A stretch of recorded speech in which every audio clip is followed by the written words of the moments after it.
Hello friends, मैं doctor नवीन चंद्रा और आज हम लोग पंडित जवाहर नेहरू का संक्षिप्त अध्ययन करेंगे। उनकी जीवनी के बारे में हम लोग छोटे से अध्याय में देखने का काम करेंगे, उनकी जीवनी को। ठीक है, तो पंडित जवाहरलाल नेहरू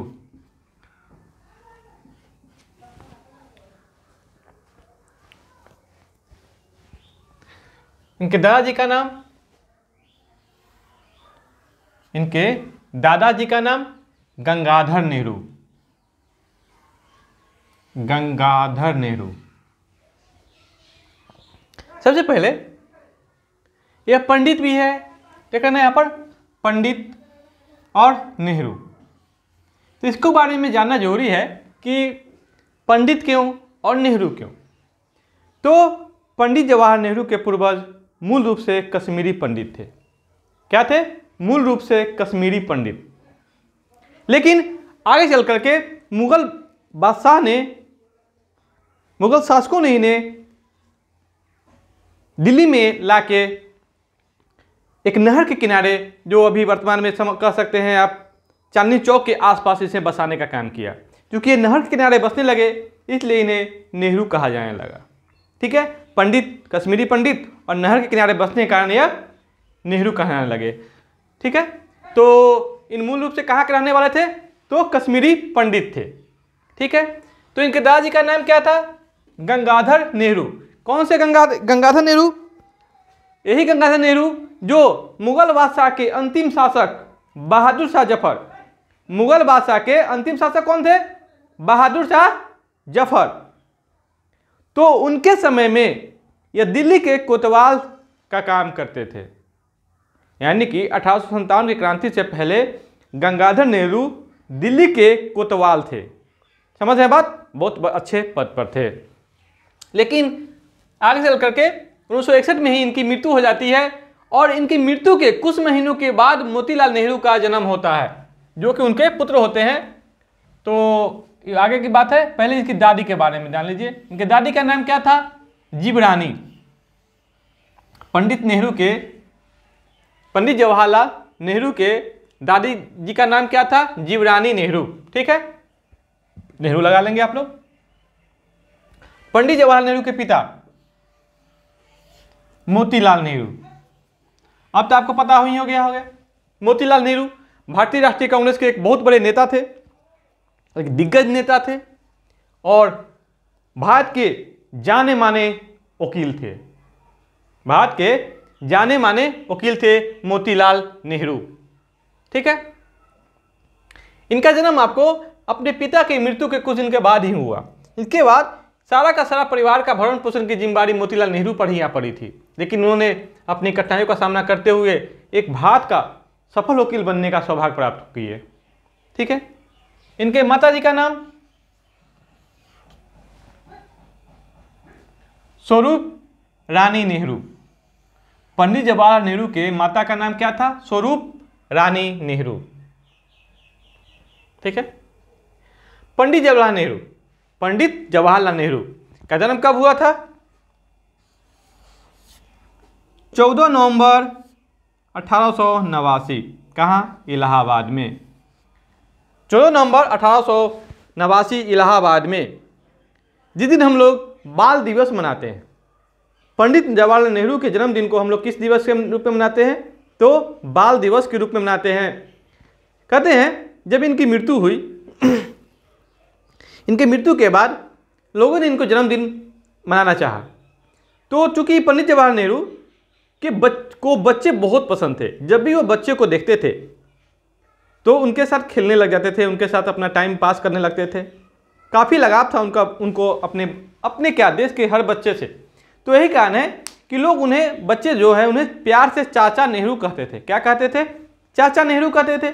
इसीलिए लोगों की राय के तहत इनके जन्मदिन को बाल दिवस के रूप में मनाया जाने लगा। इसीलिए उस दिन से, उनकी मृत्यु के बाद की बात है, 64 में उनकी मृत्यु हुई, उसके बाद जो जन्मदिन आया पहला बार, तो उसको हम लोगों ने बाल दिवस के रूप में मनाने की शुरुआत कर दी।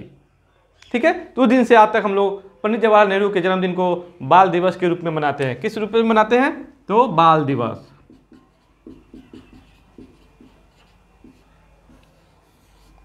ठीक है। इनकी पत्नी का नाम, पंडित जवाहरलाल नेहरू की पत्नी का नाम था कमला नेहरू। क्या था? कमला नेहरू। इनकी शादी हुई थी 1916 में। ठीक है। इनकी एकमात्र संतान थी पुत्री, जिसका नाम था इंदिरा नेहरू, जो आगे चल करके इंदिरा गांधी बनी, भारत की प्रथम महिला प्रधानमंत्री। इंदिरा नेहरू जो आगे चल के इंदिरा गांधी बनी। कैसे? तो इंदिरा नेहरू की शादी फिरोज गांधी से हुआ था। किससे हुआ था? फिरोज गांधी से हुआ था। फिरोज गांधी, समझ रहे हैं? फिरोज गांधी, ये फिरोज गांधी आपको पारसी समुदाय से आते थे। किस समुदाय से आते थे? पारसी समुदाय से आते थे। पारसी, और पारसी समुदाय से आते थे। इनके पिता का नाम था जहांगीर, इनकी माता का नाम था रति माई। रति माई। कहते हैं जब इनको इंदिरा गांधी और फिरोज गांधी के बीच में लगाव हुआ, आपसी प्यार हुआ, तो चूंकि दोनों का धर्म अलग था, इसी कारण है कि नेहरू परिवार ने शादी से मना कर दिया। ठीक है, क्योंकि भारत की राजनीति उस समय ऐसी थी। यही कारण है कि महात्मा गांधी ने इसमें हस्तक्षेप किया और फिरोज खान को अपना सरनेम दे दिया, गांधी। उस दिन से फिरोज गांधी हो गए। इनका ओरिजिनल नाम क्या था? फिरोज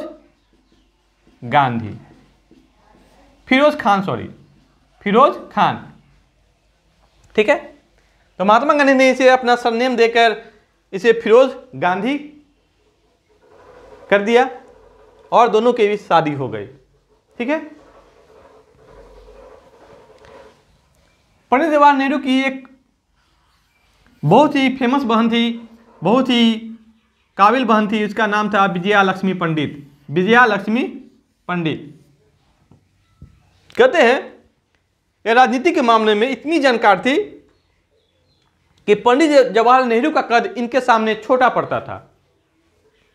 यही कारण है कि इनको आपको भारतीय राजनीति में दखलंदाजी करने का समय नहीं दिया गया और इन्हें संयुक्त राष्ट्र में भेज दिया गया भारत का प्रतिनिधि बना के। और यूएनओ का जब पहला सम्मेलन हुआ तो पहली अध्यक्षा बनेगी विजया लक्ष्मी पंडित। यूएनओ की प्रथम अध्यक्षा कौन करेगी? तो विजया लक्ष्मी पंडित। ठीक है। पंडित जवाहरलाल नेहरू की मृत्यु कब होगी? 27 मई 1964 को दिल्ली में त्रिमूर्ति भवन। जिस त्रिमूर्ति भवन में हुआ उस समय यह प्रधानमंत्री का आवास हुआ करता था और वर्तमान में पंडित जवाहरलाल नेहरू के मरने के बाद इस भवन को संग्रहालय के रूप दे दिया गया है, जिसमें पंडित जवाहरलाल नेहरू से सारी जुड़ी यादें वहां पर बनी हुई है। भारतीय राजनीति के युवराज। इतिहासकार पंडित जवाहरलाल नेहरू को भारतीय राजनीति का युवराज कहते हैं। भारतीय राजनीति के युवराज किसे कहा जाता है? पंडित नेहरू को। यह कैसे? तो हम लोग जब आगे डिस्कस करेंगे तो आपको पता चलेगा क्यों इतिहासकार पंडित जवाहरलाल नेहरू को भारतीय राजनीति का युवराज कहते हैं। ठीक है। इनके शिक्षा के बारे में जान लीजिए। इनकी शिक्षा 15 वर्ष की उम्र तक आपको इलाहाबाद में ही की गई। ठीक है। घर पर रहकर ही उनके लिए बेस्ट शिक्षा की व्यवस्था की गई। उसके बाद 15 वर्ष की जब उम्र पूरा हो गया तो उन्हें इंग्लैंड के हैरो स्कूल में दाखिला दिलाया गया। 15 वर्ष की उम्र में हैरो स्कूल में इनको दाखिला दिलाया गया। उसके बाद यह कैम्ब्रिज के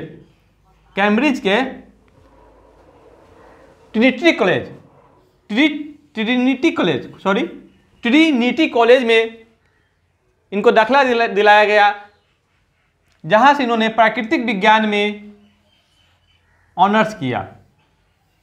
प्राकृतिक विज्ञान से इन्होंने ग्रेजुएशन कंप्लीट किया। उसके बाद वकालत के लिए ये लंदन के इनर टेम्पल कॉलेज में दाखिला लिए। कहाँ? इनर टेम्पल कॉलेज में। और वहां से वकालत की डिग्री लेकर 1912 में इंडिया वापस आए।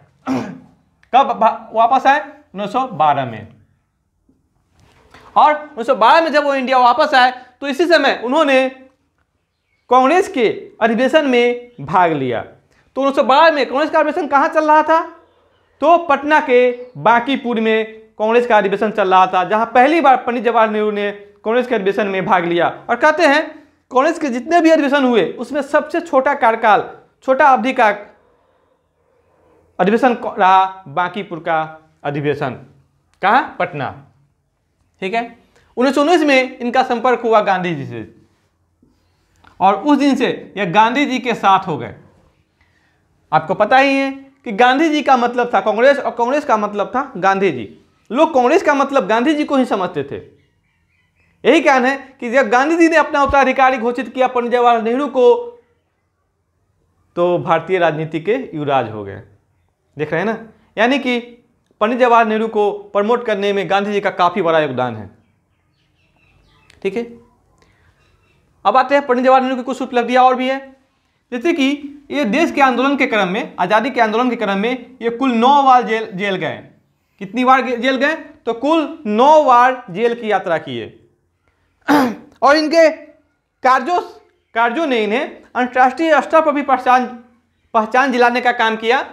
इसी कारण है कि इन्हें 11 बार, कितनी बार? 11 बार नोबेल पुरस्कार के लिए नामित किया गया। कितनी बार? 11 बार। लेकिन एक बार भी नोबेल पुरस्कार इन्हें नहीं मिला। नॉमिनेशन कितना बार मिला? 11 बार, लेकिन एक बार भी इन्हें यह अवार्ड नहीं दिया गया। इन्होंने कांग्रेस की अध्यक्षता की, इन्होंने कांग्रेस की अध्यक्षता भी की। कितनी बार? तो 3 बार। आज़ादी से पहले इन्होंने कांग्रेस की अध्यक्षता 3 बार की। जो प्रथम अधिवेशन रहा 1929 का लाहौर अधिवेशन, 1929 का लाहौर अधिवेशन, जो कि कांग्रेस का यह लगभग 45वां अधिवेशन था। क्या अधिवेशन था? 45वां अधिवेशन था।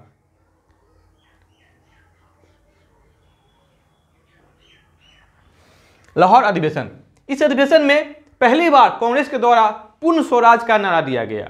इससे पहले जो कांग्रेस कार्य करती थी तो इनका नारा था स्वशासन, अर्ध स्वराज।